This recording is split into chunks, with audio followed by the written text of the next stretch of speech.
Hey, I'm Amber Collins. I'm 28 now, but 3 months ago my whole world kind of collapsed right in the middle of our family home in Boston. It all started after I lost my mom. Not long after, my dad married Heather, a woman who, honestly, had been circling our family like a hawk for months. I'll never forget that night. It was pouring outside, rain tapping against my bedroom window, when I overheard her lay it all out. Either she goes or I do. And my dad, he chose her. I didn't yell. I didn't argue. I just quietly packed my things and walked out. What no one knew was I'd already been preparing for this moment. For months. Heather thought she won. But sometimes the person who wins doesn't realize they just triggered the beginning of the end. Before I take you deeper into what really went down, let me know where you're tuning in from. And if you've ever had to walk away from someone you love not because you stopped loving them, but to protect your peace, go ahead and hit that like button and subscribe. You're not alone. Now, my relationship with my dad, Thomas Collins, used to be something really special. He's this amazing architect, the kind who designed some of the most iconic buildings in Boston. But even with all the pressure and deadlines, he always made time for me. We had this tradition: pancakes every Sunday morning. We'd go sailing together in the summers, just me and him, out on the Massachusetts coast. And he never missed a single moment of mine. School awards, college events, he was always there, cheering me on. When I graduated from Boston University with my finance degree, the look in his eyes, it was pure pride. That meant everything to me. My mom, Rebecca, she was the heart of our family. A pediatrician who everyone adored. She was calm, steady, and real. If my dad was the dreamer, she was the one who kept us all grounded. They were that couple still madly in love even after 25 years together. I used to watch how he looked at her like she was the sun, the moon, and everything in between. That's the kind of love I grew up believing in. But everything changed when she got sick. It was pancreatic cancer. Aggressive. Unforgiving. In just 6 months she was gone. I was 25 at the time, working in New York at a finance firm, but every weekend I was back home just trying to be there. And my dad? He broke. The man who once built skyscrapers just crumbled. He stopped working, stopped eating much, and most days, I'd find him sitting quietly in Mom's garden, staring at nothing. The grief counselor said, "Everyone heals in their own way." So I tried not to judge. I really did. But then, just 8 months after Mom's funeral, Dad introduced us to Heather. She was the new office manager at his firm, 15 years younger than him. Blonde, fit, always perfectly put together. I met her at their company's Christmas party. Dad introduced her as a friend, but the way his hand lingered on her back said otherwise. She turned to me with this perfectly polished smile and said, "Your father talks about you all the time. He's so proud of you. I've always been terrible with numbers. Finance is way over my head." Her voice was sweet, but her eyes? Calculating. And my dad, he just stood there beaming like she hung the stars. I smiled and nodded, trying to seem polite even though deep down, every instinct in me was screaming something's not right. But for my dad's sake, I kept quiet. I really did try. Their relationship moved so fast, it felt like I was watching a movie and fast forward. By the 3rd month, Heather had basically made herself at home in our house. By month 5, Dad was talking about moving forward and giving love a second chance. Then came the phone call that left me absolutely stunned. "We're getting engaged," he said. 6 months in. I didn't even know what to say. "I know it sounds quick," he added, his voice a weird mix of excitement and guilt. "But when you get to my age, you realize life is short. And Heather, she makes me feel happy again. I didn't think I could feel that way after your mom." The wedding happened fast. Small, simple, and nothing like the beautiful celebration my parents once shared. I stood beside Dad as his best woman, watching him say vows to someone wearing a wedding dress that easily cost more than Mom's entire car. I felt like I was in some bizarre dream I couldn't wake up from. During the ceremony, my Aunt Julia, Mom's sister, reached over and gently squeezed my hand. Her face mirrored everything I was feeling. "Your mother would have wanted him to be happy," she whispered, though the tone in her voice told me she had her own doubts too. After the wedding, I made a choice that I knew would shift everything. My lease in New York was almost up and my company had just approved remote work. So I told Dad I'd come home for a few months to help him adjust and spend some quality time together. But honestly, I just couldn't shake this gut feeling that something about Heather didn't sit right. At first, the red flags were tiny, almost easy to brush off. Within a week, she'd completely rearranged the kitchen. The layout was inefficient, she said casually. But that kitchen, my mom designed it herself. It wasn't just a kitchen. It was hers. Next came my old bedroom. Over dinner one night, Heather smiled sweetly and said, "You know, this room would make a great home gym since you're only here temporarily, Amber." Dad looked uneasy but said nothing. And that's when I started seeing it. A pattern. Heather would toss out an idea. Dad would resist just a little but not for long. He'd cave. Every single time. It felt like I was watching my mom, and every memory tied to her, slowly disappear from the home I grew up in. During the day, I threw myself into work. I turned the sunroom into a little home office and stayed focused on my job as a financial analyst. It gave me space, even if I was technically still around. But emotionally, I felt like I was unraveling. Luckily, my best friends Ryan and Jessica were still in Boston, and honestly they kept me sane. "She's probably just marking her territory," Jess said one night over wine at her place. Typical new wife stuff. Ryan, on the other hand, didn't hold back. "I don't trust anyone who uses that many filters in their selfies. And did you see her Instagram before she made it private? 3 rich boyfriends in 5 years, all older. It's giving red flag." I wanted to believe this was all just normal growing pains, that maybe I was overthinking it. But deep down something still felt off. Heather had this way of making little digs sound like casual conversation. She'd say things like, "So, when do you think you'll be getting back to your real life?" Or remind me, "This is just temporary, right?" At first, I brushed it off. Maybe she was just trying to draw some lines, figure out where we all stood. But as winter slowly gave way to spring, the tension in the house grew heavier. And I started to ask myself, was I actually helping Dad by being here or just getting in the way of his new marriage? Then one night, I overheard them arguing behind their bedroom door. It was about money. Dad had always been generous but careful. He'd taught me the value of saving, of thinking things through. But Heather's voice cut through the hallway, sharp and annoyed. "Why do we have to check with Amber about remodeling the bathroom? This is our home now, Thomas. Our decisions." I heard Dad sigh, exhausted. "The savings for big things like that came from what Rebecca and I built together," he said gently. "Amber deserves to have a say." Heather snapped back. "So I'll always be living in Rebecca's house? That's what you're telling me?" Their voices dropped lower after that, and I slipped away to my room, my stomach in knots. Somehow, I knew this was only the beginning. By summer, Heather's push to take over the house went into full swing. One morning after a run, I walked through the front door and immediately noticed something was missing. Mom's antique grandfather clock, the one that had been in our family for generations, was gone. "It didn't really match our new aesthetic," Heather said when I asked, waving her hand at some modern art piece that now stood in its place. "Don't worry, it's safe. Just put it in storage." Dad couldn't meet my eyes. He just kept stirring his coffee like it held the answers. Later that night, I found the clock listed for sale on an antique site. When I brought it up, Heather acted surprised. "It's just for insurance purposes," she said smoothly. The listing vanished the next day. Piece by piece, Mom's memory was being erased. Photos of her disappeared from the shelves, replaced by carefully staged wedding portraits of Heather and Dad. The garden Mom had nurtured for 2 decades? Ripped out. Heather said the new landscaping was easier to maintain. Dad barely put up a fight anymore. His protests were quieter now, softer.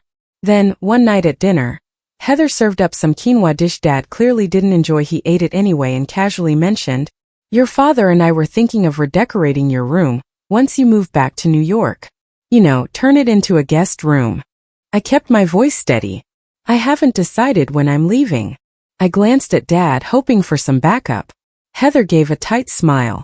"Well, this arrangement isn't forever. You're almost 30, Amber. Don't you want to live your own life?" Dad stepped in, his voice quiet but firm. "Amber is welcome here for as long as she wants." Heather quickly backpedaled. "Of course she is. I just worry about her career. I mean, remote work is okay, but everyone knows the real growth happens at the office." Over the weeks, her words got sharper, more personal. I started noticing how my clothes, my things, were slowly being edged out of the space that used to be mine. Somehow stuff kept going missing in the dryer only to show up later, still damp, tossed into a laundry basket like it had been forgotten. My lactose-free milk? Accidentally thrown out. Heather claimed it was expired even though the date clearly wasn't. Little things, always small enough to brush off, always just enough to make me question myself. But the real red flags started with money. I began overhearing conversations, heated ones. Heather was pushing hard for full access to all of Dad's accounts, even the life insurance policy Mom had left behind. That money was meant for Dad's future. Every time he hesitated, Heather would throw out the same line. "Don't you trust me? I do this for a living. I'm a financial analyst." And my gut? It was screaming. Then one afternoon, I found a pile of shredded credit card statements in the recycling bin. I pulled them out and started piecing things together. My heart sank. Over $30,000 in new debt in just a few months. Designer clothes, spa packages, random, unexplained cash withdrawals. It wasn't just spending, it was reckless. I tried talking to Dad alone. I wanted to be gentle but honest. "Dad," I said, "I'm not trying to make things harder. I know you've been through so much. I want you to be happy, but this doesn't feel right." He stiffened right away. "Amber," he said, his voice quiet but tense, "your mom's been gone almost 4 years. I'm allowed to move forward. Heather makes me happy." "I get that," I told him. "But everything's changing so fast." "Change is life," he snapped. "You need to accept that. Heather is my wife now." And just like that, the wall went up, the one made of guilt, grief, and that deep fear of ending up alone again. I recognized it instantly. I knew where it came from, but it didn't make it any easier. Then things really took a turn. I came back from a quick weekend work trip in New York and found my childhood bedroom, the one filled with memories of Mom, completely emptied out. Heather had moved all my stuff into the small guest room. My old room? She'd turned it into a meditation space, with mirrors, mood lighting, and what looked like thousands of dollars of yoga gear. She looked at me and said with that sugary voice, "We figured you wouldn't mind. This room gets way better sunlight, perfect for your plants." But nothing compared to what happened next. That evening, I walked into dinner and Heather was wearing Mom's sapphire earrings. The ones that matched my eyes. The ones Mom had left to me. I'd kept them safe, tucked away in the jewelry box Dad had custom-made for their 20th anniversary. That box stayed in my room for a reason. I froze. My voice barely came out. "Those were my mom's." Heather smiled, gently touching the earrings. "Oh, Thomas said I could borrow them for the charity gala this weekend. Don't they look amazing with my dress?" I looked at Dad. He was visibly uncomfortable, but he nodded. "It's just borrowing, Amber. Your mom would have wanted her things to be loved, to be used." Later that night, I heard Heather whispering in the hallway. I didn't mean to eavesdrop, but her words stopped me cold. "It's going slower than I thought," she said quietly. "The daughter's still here, watching every move. But he's coming around. A few more months and we can move forward." Then she saw me. She froze for a second, then smiled sweetly, holding up her phone. "Just finally got our wedding photos. Our photographer was such a nightmare. I didn't sleep that night. I called Ryan and Jessica and begged them to meet me at our favorite diner." "She's up to something," I said, my voice shaking. "I can feel it. Something's not right." "Coffee and pie?" Jessica asked, sliding into the booth across from me. "This isn't just about turf wars anymore, is it?" "Always the practical one." She gave me that look, the one that says she's already 3 steps ahead. "Have you thought about hiring a private investigator?" I don't know, something in her story just doesn't sit right. I let out a breath I hadn't realized I was holding. Ryan jumped in, nodding. "My cousin went through the exact same thing with his dad's second wife. Turned out she'd been married 3 times before and never told anyone. Their concern wasn't just comforting, it validated the gnawing feeling I'd been carrying for weeks. It was time. I needed to find out who Heather Collins, well, actually Heather Mitchell, really was. I approached it like I would any big investment, methodically, and with zero emotion clouding the facts. First step? A basic background check. Nothing shady. Just the same tools we use at my firm to verify high-profile clients. What I found wasn't just surprising. It was disturbing. Heather Mitchell had changed her name twice. She was born Heather Wilson, married someone and became Heather Daniels, then switched to Mitchell after a divorce. That alone didn't make her a villain, but her financial trail? That told a different story. 3 bankruptcies, 1 foreclosure, several credit cards maxed to their limits, and a string of relationships with older wealthy men, each one right after some financial mess. I did some digging on social media and tracked down her ex-husband Richard Daniels, a real estate mogul from Chicago. Finding his son Michael was actually easier than I expected. After a few cautious back and forth messages, he agreed to a video call. "So she found herself another one," Michael said, his voice tight as he leaned closer to the screen. I could see it in his eyes, he'd lived this. My dad was 62 when she married him. Within 2 years she had him change his will, cash out his retirement, and cut off contact with anyone who questioned her. By the time he caught on, she'd moved over $600,000 into accounts he didn't even have access to. I felt my stomach twist. Michael told me his dad died 6 months after the divorce. Officially, heart failure. But he didn't believe that. He was devastated. He died with a broken heart. Michael sent me the divorce documents. Page after page showed how she manipulated, isolated, and financially drained his father. And the way she did it, almost identical to what I was starting to see at home with my dad. I knew I needed proof, hard evidence. Something undeniable. So I got a tiny security camera and hid it in my room. I'd noticed things being moved when I wasn't home, small things, but just enough to feel off. It didn't take long. Within days I had video of Heather going through my drawers, snapping photos of financial statements, even fiddling with the combo lock on the safe where I kept my important documents. That was my turning point. I started documenting everything. Missing items, weird conversations, financial stuff that didn't add up. I kept notes, took screenshots, and created a folder for every shady thing I came across.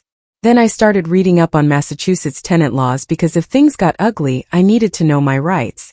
My friend Stephanie, who's a lawyer, met me for coffee one morning. "If she tries to push you out," she said gently but seriously, "you're going to need a solid paper trail. And more importantly, you need to think about how to protect your dad's assets before it's too late." So while I kept things calm and cordial on the outside behind the scenes, I was securing every part of my life. Quietly. Carefully. I started by locking up anything important in a safety deposit box at my bank. Then, without telling anyone, I opened a new account at a different bank and slowly moved my savings there, somewhere Heather wouldn't have access to or even know existed. I also began looking into apartments in both Boston and New York, just in case I needed to leave quickly. But the most important step? I found and secured every document I could from before Mom passed. Their will, bank statements, and the letters Mom had written to Dad and me while she was sick. These weren't just legal files, they were pieces of her. Memories I couldn't bear to lose. Then one rainy afternoon while I was working from home, I got a call that froze me. It was Martin, my dad's business partner for over 2 decades. "Amber, I'm worried," he said, skipping any small talk. "Your dad's talking about retiring early and selling off his share of the firm." My heart dropped. This firm wasn't just a job to Dad, it was his legacy. His dream. The thought of him walking away from it like that didn't make sense. "Did he say why?" I asked, trying to keep my voice steady.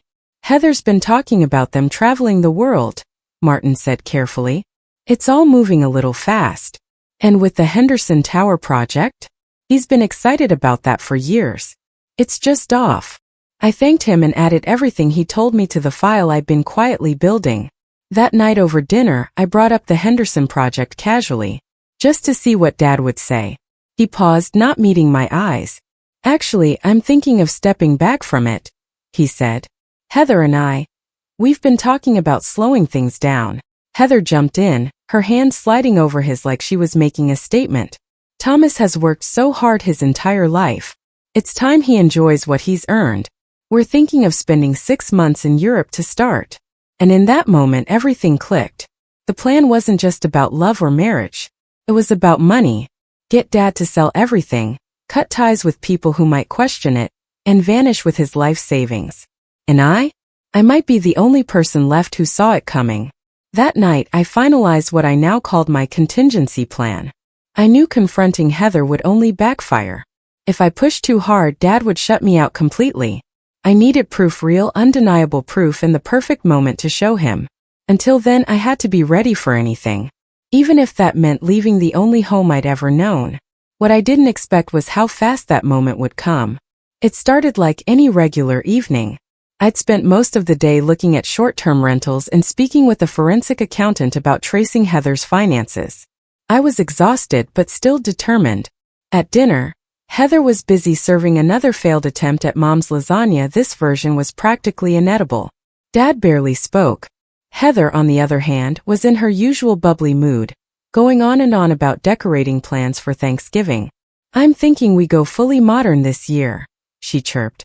"Clean lines, no clutter. Something totally fresh." It was August, and yet she was already planning to erase another one of Mom's traditions. I didn't know it yet, but the storm was coming, and I was done waiting for it to pass. She poured herself another glass of wine, barely looking up. Everything on the table followed this silver and white theme, cold, modern, and honestly kind of soulless. The centerpieces were minimalist, no warmth, no memory. Just for show. I tried to keep my tone light. "I think Mom's old Thanksgiving decorations are still up in the attic," I said casually. "The ones she hand-painted." Dad flinched just slightly, but I caught it. Anytime I mentioned Mom, the air got heavy. Heather gave this dismissive little wave. "Oh, those? I dropped them off at Goodwill last week," she said like it was nothing. "They were just collecting dust." I set my fork down. Slowly. "You what?" "They were just cluttering up the attic," she shrugged. "Thomas and I figured it was time to let go of the old stuff.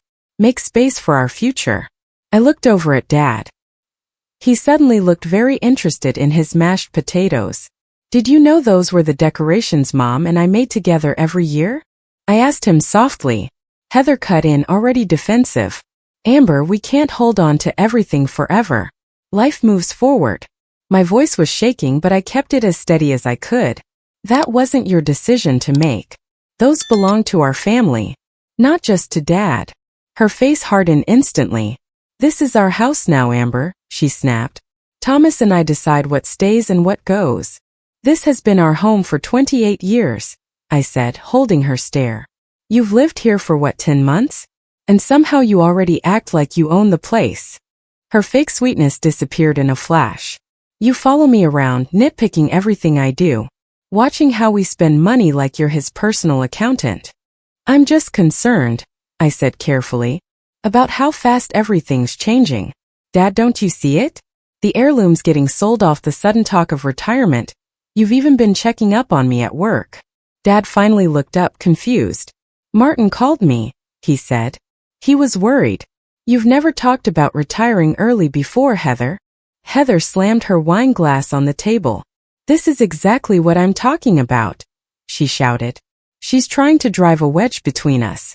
She can't handle the fact that you've moved on, that you have a new life now." "That's not true," I said, standing up. "Dad, I want you to be happy, but I'm also scared." "I'm scared about." "About what?" Heather cut in. "Losing your inheritance? Not being the center of Daddy's universe anymore." "Heather, enough," Dad said weakly. "No, Thomas," she said, standing too. "We need to be honest. From the minute we got married, she's been undermining me, picking fights, making me feel like a stranger in my own home. I've tried to be understanding. I know she's still grieving, but it's been almost 4 years. Don't you dare bring up my mom like that," I said, my voice low and sharp. "Don't use her memory to twist this into something it's not. This isn't about grief. It's about you trying to erase her and isolate Dad from everyone who actually loves him." Heather turned to Dad, eyes glistening with tears. "You see? This is what I deal with every time you're not around. The accusations. The disrespect. I can't live like this anymore, Thomas." Dad looked like he was caught in a storm, torn, overwhelmed. "Amber," he said quietly, "Heather is my wife. You have to respect that." I nodded slowly. "I've tried, Dad," I whispered. "But have you noticed what's happening? My friends don't come around much anymore. You're suddenly thinking about leaving the firm you worked so hard to build. Family heirlooms have been going missing one by one." Then Heather snapped. "I won't be treated like some criminal in my own home," she shouted. "This ends tonight. Thomas, either she leaves this house in your life or I do. I mean it. I can't take another day of this tension." The room went still. I held my breath watching my dad. I kept waiting for him to push back to tell her no, that her ultimatum was out of line. But instead he looked at me and there was this heaviness in his eyes. "Amber," he said quietly, "maybe it's time you moved back to New York. You've got your career, your own life. Maybe we all just need a little space right now." His words hit harder than I expected, like being punched in the chest. After everything we'd been through, after everything I'd done to try and protect him, he was choosing her. Just like that. I swallowed hard, kept my voice steady even though my heart was racing. "I see. It's not that I don't want you in my life," he added, still not looking directly at me. "But this isn't working. Heather is my wife now. You need to respect that." I wanted to scream. "Respect goes both ways, Dad." Heather just smiled, calm, smug, like she'd finally won. "You could stay with a friend while you find a new apartment. We'll help with the deposit, right, Thomas?" I looked at her. Really looked. The woman who had wormed her way into our home and twisted everything around. And then I looked at my father, so far gone under her spell.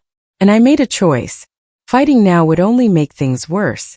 It would push Dad even closer to her. "I understand," I said quietly. "I'll make arrangements." He looked relieved. That hurt more than if he'd yelled. "We'll talk more tomorrow," he promised. "This doesn't mean I don't want you in my life." I nodded, excused myself, and went upstairs. Closed my bedroom door behind me. Calm on the outside, but inside, I was breaking. Through the wall I could hear their voices. Heather sounded soft now, soothing, victorious. I picked up my phone and sent a group text to Ryan and Jessica. "Operation Backup activated. Need a place tonight." They both replied within seconds. I chose Jessica's place. Her building had better security. Then I packed. Methodically. Just the essentials and things I couldn't risk leaving behind. Mom's jewelry, old family photos, important documents. The go bag I'd quietly prepared weeks ago had everything else I needed. I scribbled a short note for Dad. "I love you too much to stay and watch this happen. When you're ready to talk without Heather around, call me. I'll always be your daughter."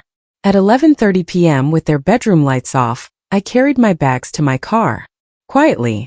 No drama. As I drove away, tears blurred the road, but I didn't stop. That house, the one I grew up in, faded in the rearview mirror. And yet it hurt like hell. But underneath all that heartbreak was a kind of strength I didn't know I had. This wasn't me giving up. Not even close. It was a smart move, stepping back so I could regroup. Let Heather think she'd won by pushing me out. She had no idea what I was already setting into motion behind the scenes. Jessica's guest room basically turned into my war room. That first week? Brutal. I was still trying to process the betrayal while holding myself together enough to stay focused on the plan. It took everything I had not to completely fall apart. Dad kept texting. Every day. His messages were awkward, like he was walking on eggshells, pretending nothing really happened. "Hope you're getting settled. Let us know if you need help with the rest of your stuff. We should grab dinner soon, just the two of us." But you know what was missing? Any kind of real acknowledgement. No, I'm sorry. No, I chose wrong. Just this weird vibe, like he expected me to eventually apologize to Heather. Like we'd all just go back to pretending everything was fine. Her version of fine. I kept my replies short, cordial but cold. Just enough to keep a connection without tipping him off to what I was really doing. I had to play it smart. If Heather caught wind of anything, everything could fall apart. Step 1. I sat down with Stephanie, my lawyer friend who knows all about financial abuse, especially in elder cases. And while Dad technically wasn't elderly, the red flags were all there. Isolation, money control, manipulation. Stephanie flipped through Heather's financial history and the notes I'd been collecting. She looked up and said, "There's definitely something here. But legally, if he's considered mentally competent, he's allowed to make bad decisions. Until she actually steals from him, there's not much I can do." That wasn't the answer I wanted, but it wasn't a dead end either. "What we can do," she added, "is take steps to protect certain assets. Does your dad still have a will or trust from when your mom was alive?" That was our first solid move. I tracked down the estate documents Mom had kept so carefully organized. And thankfully, Mr. Greenberg, their old lawyer, had copies of everything. Turns out, even though Dad changed his will after marrying Heather, the original trusts Mom helped set up, They had built-in protections that even Dad couldn't touch. She'd made sure of that. Her way of protecting our family's legacy, no matter what happened later. From there I went deeper. I found two of Heather's exes, a surgeon from Miami and an investment banker from Seattle. We had honest, eye-opening conversations. And guess what? Their stories were eerily similar to what we were experiencing now. Each one told the same pattern. Whirlwind romance, rushed marriage, slow and subtle isolation from their loved ones, strange money decisions, and then, once Heather had control, everything unraveled. Big financial losses. Burned bridges. She moved on without looking back. Alan, the banker, told me over Zoom. She's evolved. When I was with her, she moved too fast and got sloppy. I caught her trying to move money before she'd fully locked me in. Sounds like with your dad, she's learned to play the long game. I started building a full timeline, every shady move she made, every shift in Dad's personality or spending, laying it all out like a puzzle. And when you stepped back and looked at the big picture, it was obvious. This wasn't love. This was a plan. Then I got another call from Martin, one of Dad's longtime colleagues. He was worried. Apparently, Dad had started the process for retirement paperwork, and something about the timing didn't sit right. The pieces were clicking into place fast. And I knew one thing for sure: I couldn't afford to stop now. He's planning to cash out his shares next month, Martin said, visibly worried. And he's willing to sell them for way less than they're worth. I've tried to reason with him, but he says it's what he wants. While quietly building my case behind the scenes, I started putting my new life together. I found a small but secure apartment, nothing fancy but safe with good security. I even used a limited liability company to lease it, just to make it harder for Heather to track me down.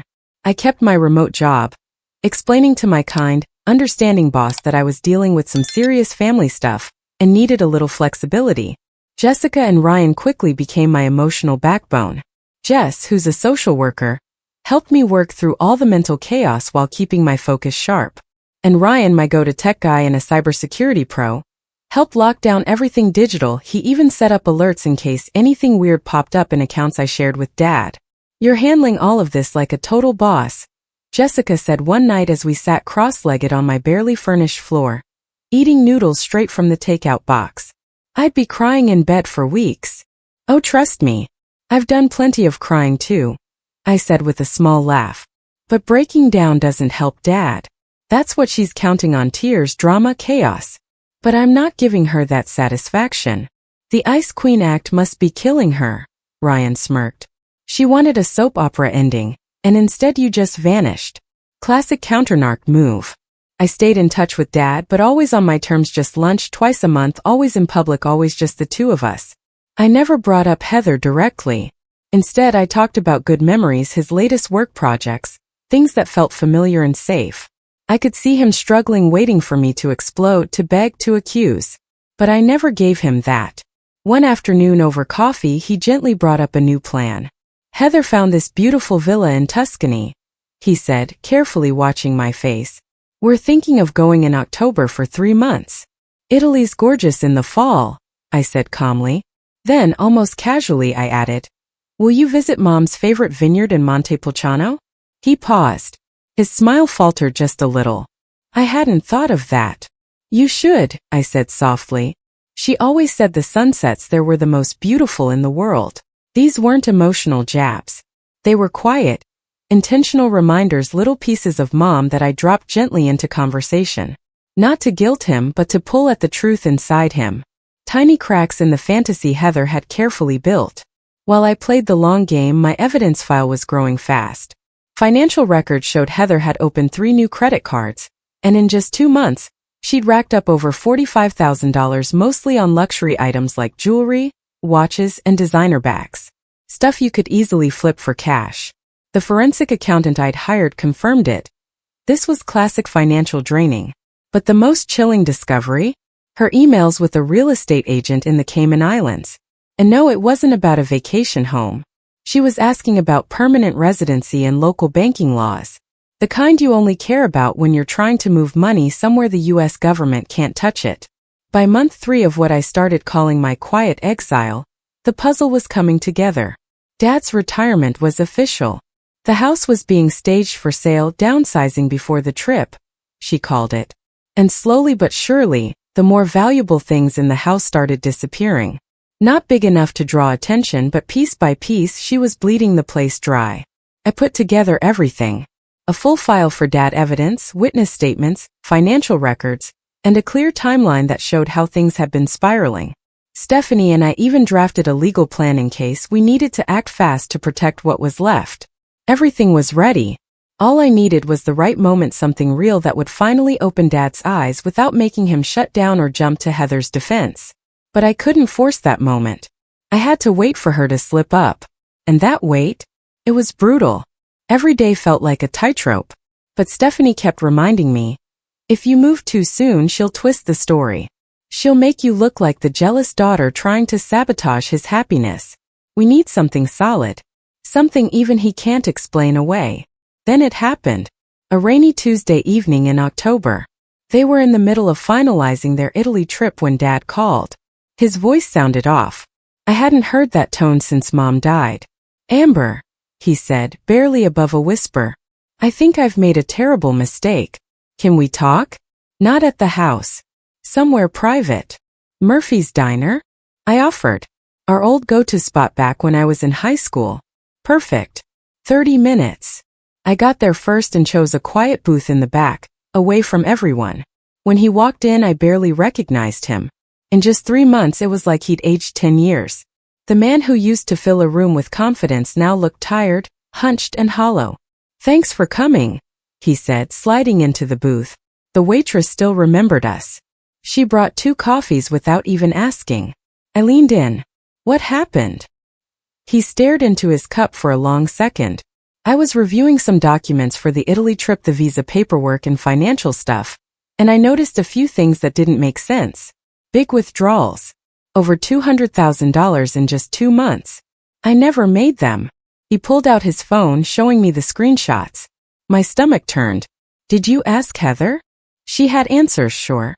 Said they were for travel deposits, real estate consultants, stuff like that. But it didn't sit right. So I checked our safe, the one in the office closet. He paused. His voice wavered. Your mother's diamond necklace. The one I gave her on our 20th anniversary. It's gone. So is the sapphire ring. She told me last month she was taking them to be cleaned. But I called the jeweler.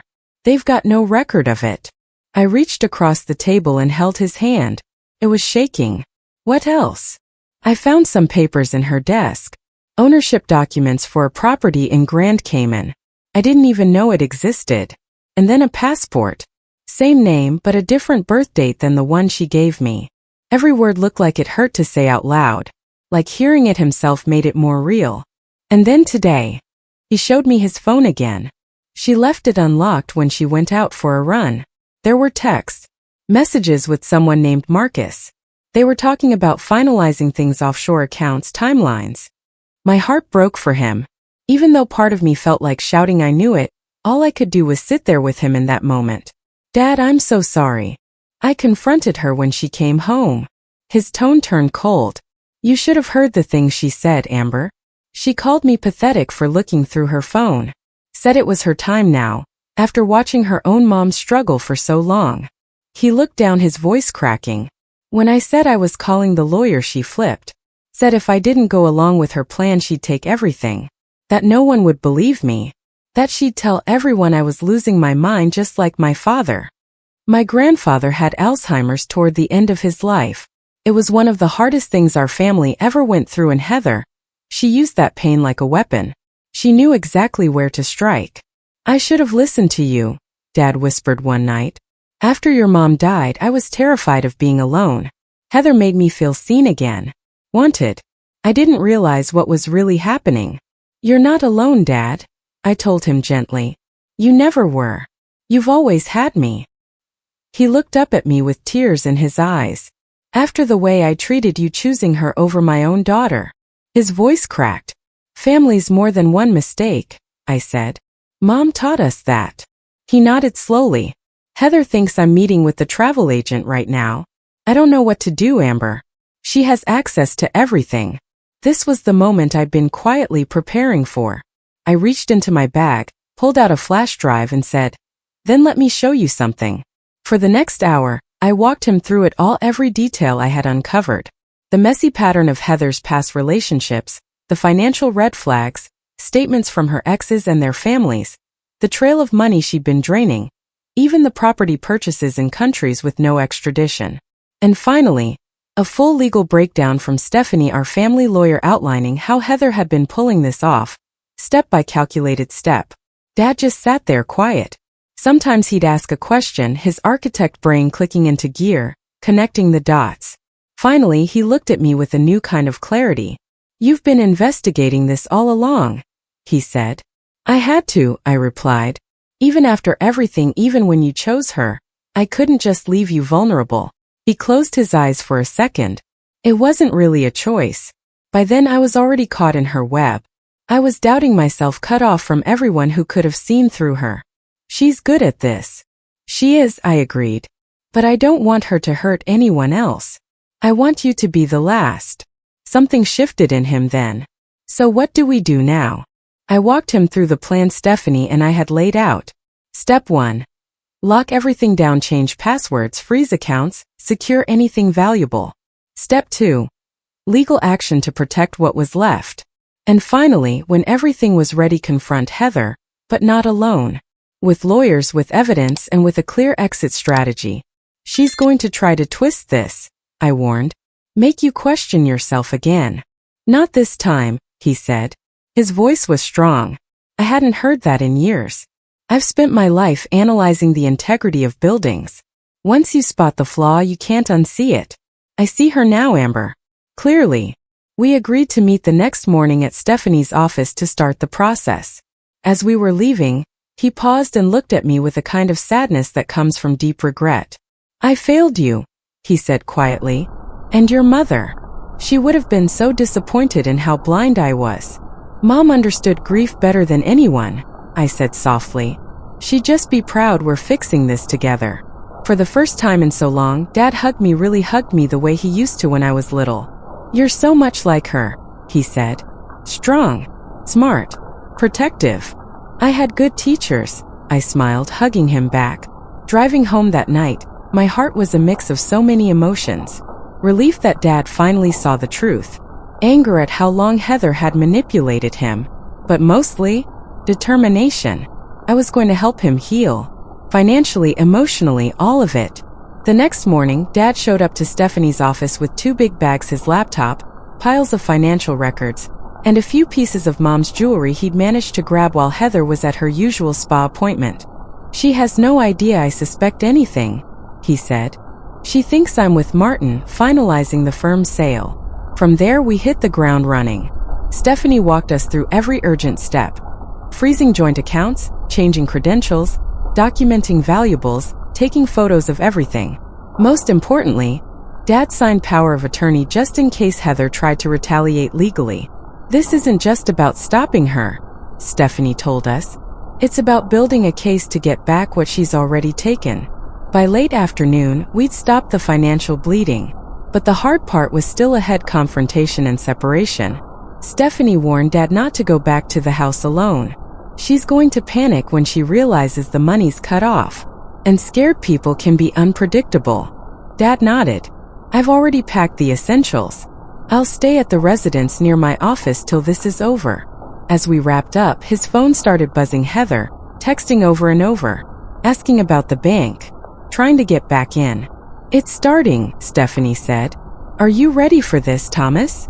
Dad looked at the stack of files in front of him, then at me, then down at the wedding ring he'd just taken off. "More ready than I've been in a long, long time," he said quietly. And just like that, we were done letting her win. The showdown with Heather felt more like a quiet game of chess than a dramatic blow-up. With Stephanie's help, we planned the whole thing down to the last detail. Instead of inviting Heather to the house where she could twist things like always, we asked her to meet at Stephanie's office, using urgent paperwork as the excuse. Heather walked in, probably thinking she could sweet-talk her way out of some tiny banking mistake. But the moment she stepped into that conference room and saw Dad, me, Stephanie, her paralegal, and a table covered in financial records, her smile started to crack. "What's going on?" she asked. Her voice still sugary sweet, but her eyes darted around the room, already calculating. "Please have a seat, Mrs. Collins," Stephanie said, cool and professional. "We need to talk about some serious financial concerns." And just like that, the masks came off. What followed was a masterclass in manipulation. Stephanie laid out the receipts, hidden bank accounts, unauthorized transfers, money that just vanished. Heather cycled through every emotion like it was rehearsed. Confusion, fake outrage, crocodile tears. When none of that worked, she turned nasty. "This is your fault," she snapped at me. "You've hated me from the start. You twisted your father against me because you're jealous." Dad hadn't said a word during the whole presentation, but then he looked up heartbroken and said, "The offshore account in Grand Cayman, that was Amber's idea. The second passport. The heirlooms that suddenly disappeared and ended up online. I trusted you, Heather." She reached for his hand, pleading, "We had a future, Thomas. Please don't throw that away over a misunderstanding." But he pulled his hand back. "The only misunderstanding," he said softly, "was who I believed you were. It's over, Heather." Stephanie handed her the divorce papers right then and there, along with a court order freezing the assets. Heather didn't throw a tantrum. She didn't scream. She just looked at all of us with this cold, dead expression and whispered, "This isn't over. You have no idea what you've done." But it was over. The legal case moved fast. The evidence spoke louder than Heather's drama ever could, especially once other victims came forward. Turns out, Heather had pulled similar stunts across several states. The DA even launched a fraud investigation. Getting the money back was harder. Most of it had been spent on luxury items or moved to places we couldn't trace. Dad's retirement savings took a major hit. But thankfully, the trusts Mom had set up were safe, protected by law. The house, just days from being sold, was saved, though it took Dad months to step foot in it again. In the meantime, he stayed with me, sleeping in my guest room. Our roles flipped. I became the steady one, helping him grieve, rebuild, and find himself again. One night, we were going through a box of Mom's old letters when he said, "I can't stop thinking about the signs. I missed the stories that didn't add up. The way she slowly cut me off from everyone. She was calculated," I told him. "Manipulators like her don't come in with a wrecking ball. They use whispers and slow cuts. You're not the first person she fooled." Healing the house was easier than healing our hearts. On weekends, we brought Mom's presents back into every room, re-hanging her favorite art, planting her favorite flowers, putting up the family photos Heather had tried to erase. It felt like we were reclaiming something she tried to steal. Dad started therapy, not just to deal with Heather's betrayal, but to finally face the grief he'd buried after Mom died. It was slow progress but steady. I'll never forget the first time he really laughed again, or the day he called Martin to talk about consulting work. We brought back our Sunday dinner tradition, sometimes at home, sometimes at Mom's favorite restaurant. One night, about 6 months after everything ended, Dad raised his glass. "To my brilliant, stubborn daughter," he said, his eyes clear for the first time in what felt like years. "You saved me from myself." And to Rebecca, who somehow raised a daughter strong enough to do what I couldn't. I smiled. "I learned from the best," I told him, clinking my glass against his. "Both of you." And maybe the most unexpected part of all this? I ended up building connections with Heather's former victims and their families. What started as fact-finding turned into a community, a support network, then an advocacy group that fights against financial abuse in relationships. Michael Daniels, Richard's son from Chicago, got especially involved. He's a lawyer, and he's been helping push for stronger protections for people who are vulnerable. Dad kept healing in ways I didn't even expect. He reached back out to old friends Heather had pushed away. He started doing work again, just a little at a time. And yeah, even started dating again, slowly, carefully, and this time with his eyes open. "I'm having coffee with Catherine from the hospital Foundation board," he mentioned casually one day, just as friends, "but it's nice to have conversations again. Mom would approve." I told him sincerely she always said you were too special to ever be alone. As for me, the experience transformed my perspective on both family dynamics and my professional path. I remained in Boston, accepting a promotion that allowed me to maintain my roots while advancing my career. The skills I developed during the investigation led me to specialize in fraud detection within my financial firm. Helping others identify and prevent similar schemes. The final chapter of Heather's story arrived unexpectedly in an email from the district attorney's office 18 months after our confrontation. She had been arrested in Arizona for attempting a similar scheme with a retired surgeon, but this time her potential victim had seen warning signs, partly due to an awareness campaign our advocacy group had launched in cooperation with senior financial protection organizations. Your work made a difference, the assistant DA wrote. The surgeon's daughter had attended one of your workshops and recognized the pattern immediately. That evening, Dad and I sat in Mom's garden watching the sunset over the trees she had planted decades earlier. Do you think we were naive? I asked before all this happened. Dad considered the question thoughtfully. Not naive, perhaps too trusting, which isn't entirely a bad thing. The world needs trust to function, but now we balance that trust with awareness, like Mom's favorite saying about bridges. I smiled. Designed for beauty but built for strength. Exactly. Dad nodded, his expression peaceful. The experience was painful, but I wouldn't trade the wisdom it brought us or the way it brought us closer together. As darkness fell and the first stars appeared, I reflected on the journey we'd navigated. Heather had intended to destroy our family and nearly succeeded. Instead, she had inadvertently strengthened bonds that could never be broken by ultimatums or manipulation. In trying to force Dad to choose between us, she had actually ensured that he would eventually choose what truly mattered: family integrity and the authentic connection that no scheme, however clever, could permanently sever. The experience taught me that sometimes the most powerful response to manipulation isn't direct confrontation but strategic patience. By stepping back rather than fighting on Heather's terms, I had created space for truth to emerge in its own time. It wasn't surrender, but rather a different kind of strength, the kind that can wait, observe, document, and then act decisively when the moment is right. Today, as I share this story, I wonder how many others might be experiencing similar situations without recognizing the warning signs. Has someone in your life been isolated from friends and family? Have you noticed sudden financial decisions that seem out of character? Trust your instincts when something feels wrong. They're often trying to protect you from dangers your conscious mind hasn't fully processed yet.